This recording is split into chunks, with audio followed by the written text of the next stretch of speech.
Hello, welcome to Introspection with Jeff. After filming the video about Punky, my relationship with Punky, again, that's not her real name, last night, I realized that I had forgotten quite a few important things to mention. And today I had my second in-person therapy session with my actual therapy session. Thank goodness it was in person. Since starting this ridiculous trek of trying to get a good therapist, for the most part they've been online. They've been either by phone or on a small little screen, and that's not something I really need. Particularly for my own issues. I want to be in a room and I want to be talking with somebody. That's why in some ironic way, I guess, that's why I found these YouTube videos are very helpful and very therapeutic. In some sense, I think they've been just as therapeutic, if not more, than the therapy I've been getting. Gotten about. I wanted to mention somewhere halfway through high school, take the bus home from high school. This girl Punky is having a car, or being, the popular crowd kind of things kind of merged together. I thought of her as having I thought she had a nice, I want to say red car, but a nice fancy car, and you get the picture. But for some reason she was on the same bus as I was riding home this one time. I think it was 1992. I say that because I remember the Sci-Fi Channel. There was a package of cable channels about to premiere. Comedy Central and Sci-Fi Channel and some other channel, I think, about to start. And I think of that as somewhere around 1992. Anyway, she and I get off the bus. And we start walking home, and I felt very lucky to be able to talk with her. And I don't remember what we were talking about, but it was a nice conversation. And again, it felt like she was talking with me, and it felt nice as a friendship. And then jump forward. In the prior video, I mentioned the thing in 1994. The whole relationship was in 1994, but I mean the thing around June and afterward, and it was in that period where I felt I couldn't talk with her at all. I remember that summer I felt like a zombie, and then snow. This was snow, particularly. I remember the snow. So it would have been like November and December 94. It felt like Siberia. I had the time. I felt like Stalin, the long trench coats, and Siberia, and I like an impression of somebody just just awful things, just being isolated and being having been my own gulag. Sorry, my yellow note dropped. And so around that time, I guess I had started. I have to remember the details, but at one point I remember wanting to. In some weird way. All right, this is therapy. I've got to be open about this. I remember feeling like I owed her something. Anyway, I felt something like I owed her. I guess I was in a really weird feeling in my mindset where I felt like a zombie, and I felt horrible and bad, and I almost shouldn't deserve to continue living. I took a trip all the way over, bus ride and so forth, all the way over to Kohl's to get a piece of jewelry. I think it was a necklace or something. I think, to be honest, as crazy as it sounds, it sounded almost like we had an intimate relationship, and it felt almost like I needed to get some piece of jewelry to match the intimate relationship, even though it really wasn't an intimate relationship at all. And then at some point, there was, I think this may have been 1995. I went to a local convenience store in the same area where I live, and there was some. I was perturbed. There was some discrepancy. The store owner didn't know that I had already paid for this thing. I got a rose, just a simple petaled rose, and it may have been Valentine's Day. It's probably Valentine's Day. It may have been a birthday, but it's probably Valentine's Day. I couldn't give it to her, so because I felt after that experience, her father, and so forth, I couldn't give it to her. But I really wanted her. I wanted communication. I wanted to know I wanted to stay in touch so that I could ask her what was going on. I was extremely puzzled and confused and frustrated. And I wanted some closure. I wanted her to explain what was going on. I wanted to apologize and so forth. And that ability was cut off. And so I asked my mom to go over, walk it over to some letters, or at least that rose, walk over to her house and be sure that somebody actually got it. This is this was before email. People had, the majority of people had email. I remember one call when she did call, and she asked, it was puzzling. She called out of the blue, and she asked, what did I want from her? And I thought it was very obvious in the letters. Anybody reading the letters, perhaps in every letter I had written, I just wanted answers. Number one, I was very frustrated, and I felt stuck and depressed, and I didn't know why she was behaving and reacting the way she was. Why this silence? Why I was saying, like, I'm so depressed and so forth. And could you please explain why this silence and so forth? Why she couldn't just talk to me? Even though later on she said, she kept saying, in this past spring, in that 2-hour phone call I mentioned in the prior video, she mentioned she had wished that the two of us could have met before class. I don't know if that's a lie or her. I don't know. At this point, I really can't trust much of what she was saying. She said that she cares a lot for me, and so forth, but I just, I don't know what to really think. In some sense, I hope she watches this video, because maybe she'll reach out and say something. So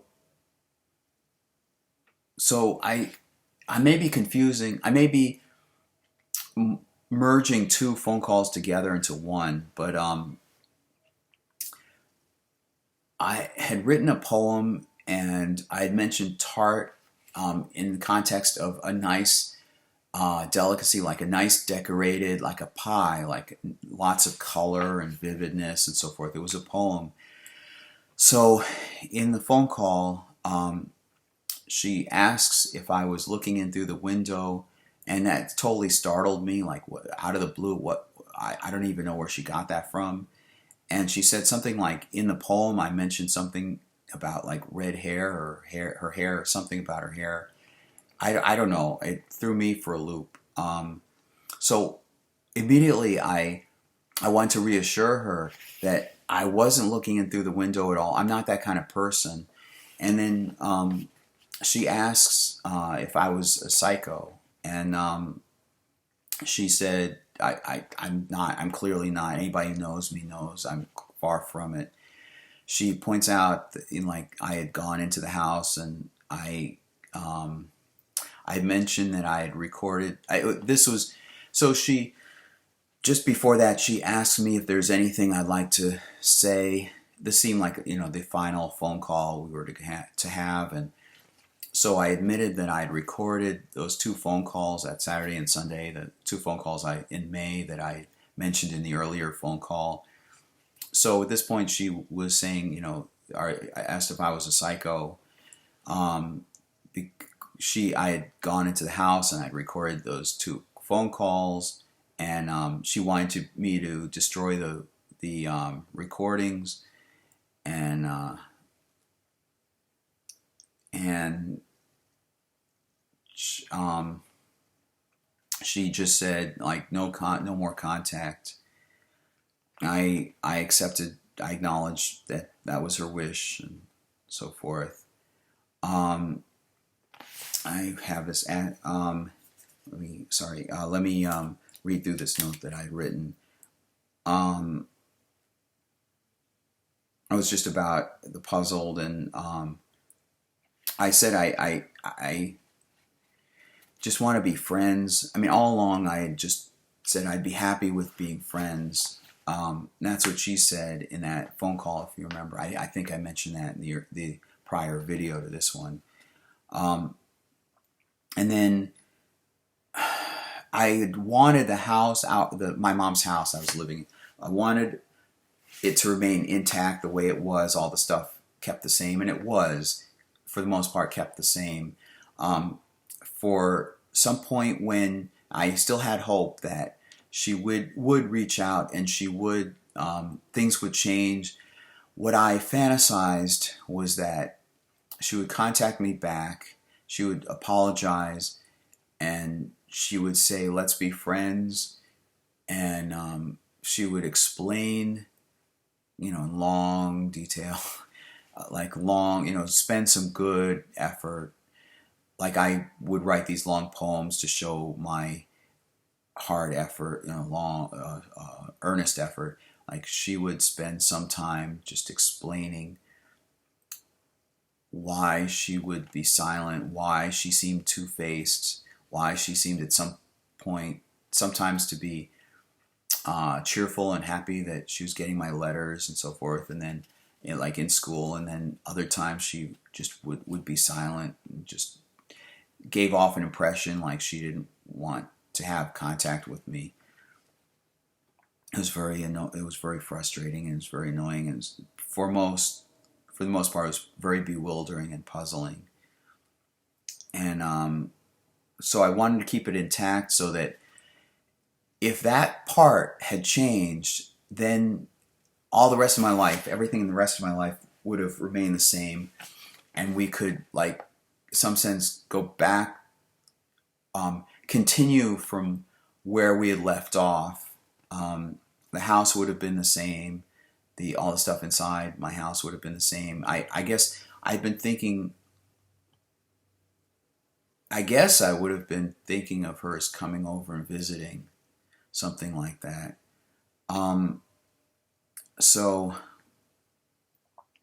I had also sent out some invitations to acquaintances. I think schoolmates, and I say schoolmates and acquaintances because I didn't really consider them close friends. They weren't close enough to be friends.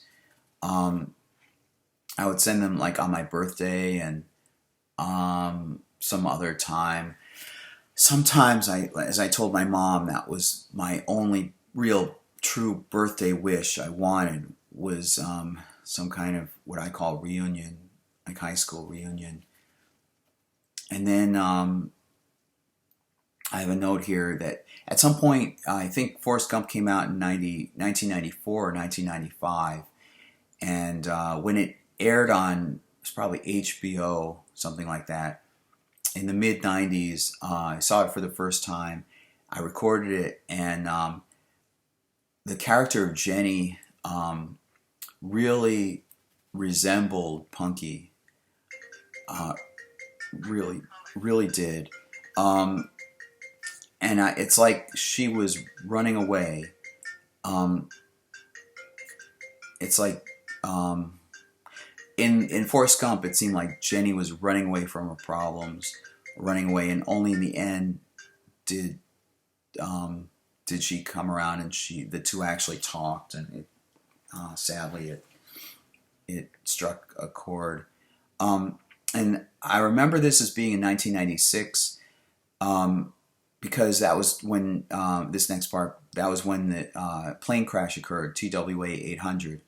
I remember writing to classmates who that I thought knew her, and um, one of them was Kathy Dan, and I thought the only other time that I remembered her, Kathy Dan, was in middle school, um, and I wanted to get into this in one of the upcoming videos about my dating life in general. Uh, Probably in 8th grade, possibly in 7th grade.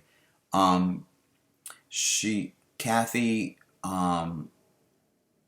wondered why I was fooling around, like having an affair on her, which is weird. I think they were joking around. I think they were fooling around at my expense, and that feeds into this wish that I could have become friends with Punky, because it would have been something real. I'll get into that briefly. There's a series of girls. The first one, I think it was the 7th grade. I was in study hall, sitting in study hall, and this girl passes me a note and asking something like, "Would you go out with me?" And I turn around, and she gives a look like, like anticipating an answer. And I said sure, and I didn't do anything, sadly. I don't know if I don't know how to. It was Kathy Kaprovsky, um, and I don't know if she's watching this at all. And there are few girls that that are now women. I'd like to get feedback from, and I've been curious all these years. I apologize if she really did want to go out with me, and I figured at the time, number one, I was so used to not having gone out with anybody. I had never gone out with any girls, so I didn't know. It was unfamiliar to me, so I just didn't I didn't contact her back, and and then there was Kathy Catholos. Not sure if that was 7th or 8th grade, but I remember being with my best friend John at the time, and saying with a smile, like talking to him and telling him with a smile, "Oh, I'm going out with silly Kathy Catholos." It's silly because we weren't really going out. I think I probably just agreed to go out with her. Something. Even the term "going out," I was barely familiar with what that meant. Even though I've been growing up with television and film, just in real life, the idea of doing something like going out on a date, I wouldn't know where to start, and I wouldn't know basically, I wouldn't know what was expected. I might as well. I'll get into this in another video, but I might as well mention it that maybe to give you context about Punky. But there's a girl, Shannon Comer. I remember in 8th grade, she was she had a dynamic personality, flamboyant personality, and it was kind of mixed. She was flirting. I'll just say flirting sometimes, and sometimes she would ask me to draw pictures of Teenage Mutant Ninja Turtles. I like that because I like the attention. I could mention a few other things. Maybe I shouldn't, but it was nothing. It was nothing really beyond that. She personally, from my point of view, she was attractive, and I have regrets now. I at the time, I don't know if she was actually serious. Shannon, if you're watching, I would like to know. From what I've heard, she's gone on. She may be out of the country. I think she was living in another country. I don't know if you're watching this. Please contact me and let me know if you were being serious. And I'm sorry. I was kind of, maybe at the time, I didn't know what to do. I didn't know what's appropriate to react with. And also, I didn't know how serious it was. And then I remember in seventh grade, there was a new, about the time when news of the 1989 Michael Keaton movie Batman was coming out. Not Batman had not come out yet, but it would have been approaching summer of seventh grade, after seventh grade, the summer of 1989. I remember this girl in chorus. There were like other girls sitting behind me in chorus, and they asked if I would like to go out with her. I think they were kidding around, but I went along with it because I liked the attention. And then they said that she wanted to go to see Batman with me. And of course, I said yes. And I would treat her, I would pay for the tickets or something like that. It seemed like the routine, expected thing that a guy would do. Again, I didn't know, like in real life, I didn't have any real life examples to go by. So then near the end, just before it was, the girls said that they were just fooling around and it wasn't serious, and they were kidding around and they weren't really serious about it. So to give you context, that's also what I was going into with this thing in '94. Anyway, so with this, that's the only context I had of Kathy Dan. I sent a letter to her mentioning how much I wanted to talk with Punky, and I mentioned somewhere in the letter that trying to get her sympathy, like trying to get her that was a primary thing, trying to get her to understand how important it was to me, because through a lot of these experiences, trying to reach out to people, to classmates, to try and coax them to at least get Punky to talk with me, it was like pulling teeth. It was like they couldn't understand even the simple things that I thought people would naturally understand, would like fly over their heads, or seem to fly over their heads. Like they didn't understand what I was talking about. So I used the recent example of the plane crash, TWA Flight 800. I said that if I had been in a crash like that, I would be sad, because I would have died without knowing the other side of the story. I would have died without having those things resolved and knowing why Punky had reacted the way she was. There's a window over here, so that's why sometimes I glance. There's a car going by. So actually, she surprised me. She wrote a letter back, and I hope I still have the letter. It was very dear. It was handwritten, and she actually surprised me. She's very attractive, and I equated like attractive with popular, and with popular I attractive like stuck up or self-centered, or just not wanting to associate with somebody like me. So, but this actually surprised me that she actually wrote back.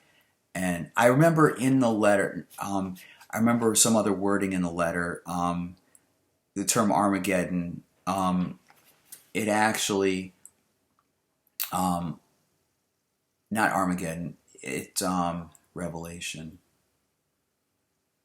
It escapes me at the moment, but there's a term, there's a Greek term that means revelation, it means actually. I mean, people associate it with apocalypse. That's it. That's it. Apocalypse.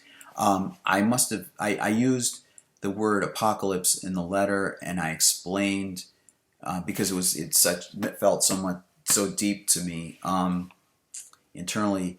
I explained that it actually refers to. It's actually a Greek term, and it refers to a book being unveiled and things that had been kept secret finally being revealed and being opened. Um, and so I'm very happy and relieved that in her letter back, she said she would contact Punky for me, and she said that she hopes that I get that apocalypse I've been waiting for.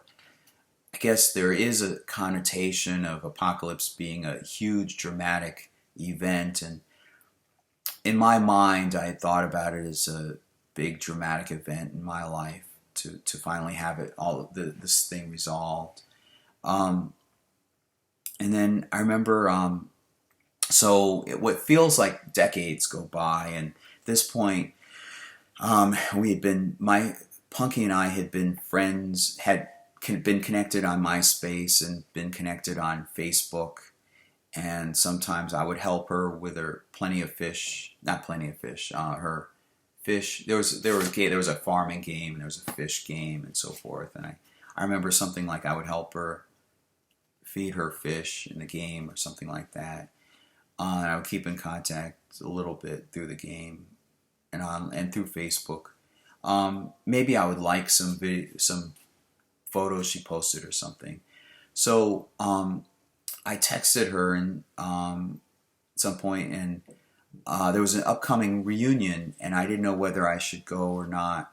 And she said that her leg was broken; she couldn't go. It was in a cast, and but she encouraged me to go. And now in retro, and I took it. I took her as telling the truth at the time. Maybe she seemed to have been telling the truth, but given just the way she's been, I can't tell whether she was actually telling the truth or just using a fake excuse to not be seen with me.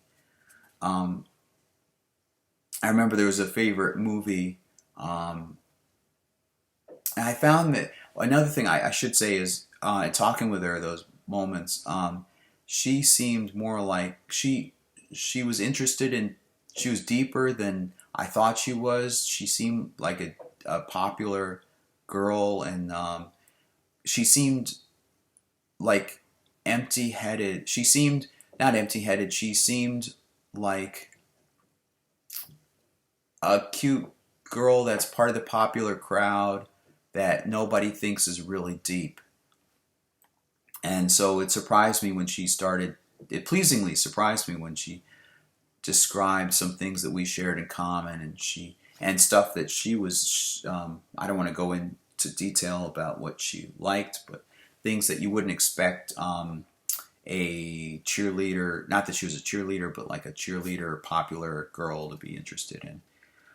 There was another time when my mom had been sick. Maybe at that point I think she had fallen, and she'd been in the hospital, and then her neck had, soon after being discharged from the hospital, my mom's neck started going down. She couldn't hold it up, even though I encouraged her to practice holding it up. She did see the reason, the rationale behind it. Practice propping your head up.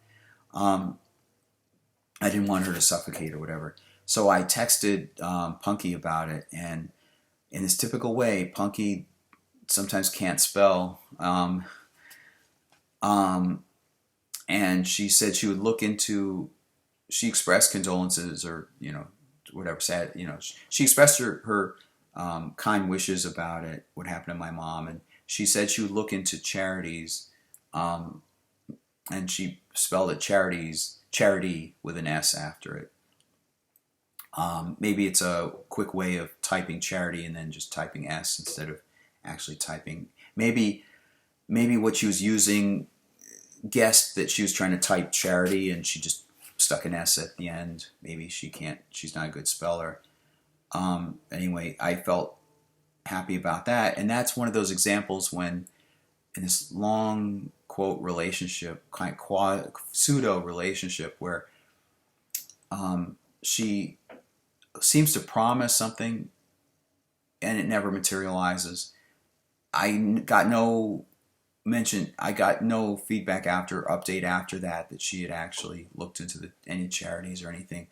I don't know if she was really serious about it. That's partly what was sad. It's been sad.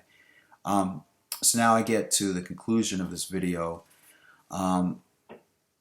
In that 2-hour phone call that we had, that I mentioned in the prior video this past year, my prior video that we had this past year, she knew about my interest in Star Trek, my deep interest in Star Trek, and if she's watching this, I wanted to say I wish that she does. I hope that she does watch Star Trek. It has a lot. You don't have to be very smart. I got the notion that she thought it would be over her head and she wouldn't be able to understand it. She's not that smart. I got the notion that maybe internally she doesn't have I want to say self-confidence. She doesn't have a healthy image of herself, maybe. But Star Trek talks about life and about humanity and how people treat each other.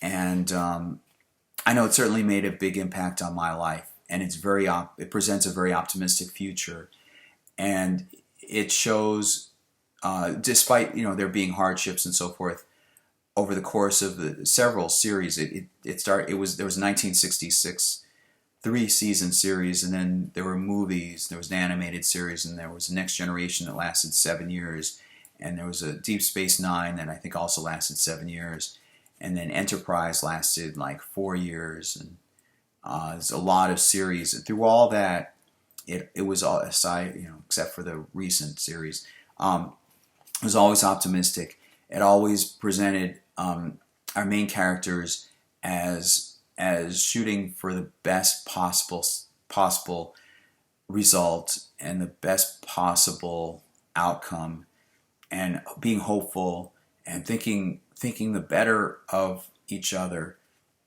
And I think if she had watched Star Trek, her attitude towards life would have been different. And maybe if her attitude towards life would have been different, maybe we could have been closer friends. At this point, I have to give her credit that she did tell me a few times, like in text and so forth, that she does think well of me and she does care about me. She just abruptly said that we haven't spoken in 30 years, and she just would like to keep it that way. I guess she doesn't have time for me in her life at all. So I'll leave it at that. And I have an idea for an upcoming video, and then of course I'll record right after this one, and then there's one I do want to record about dating, and that will mention some names of people from high school. Thanks.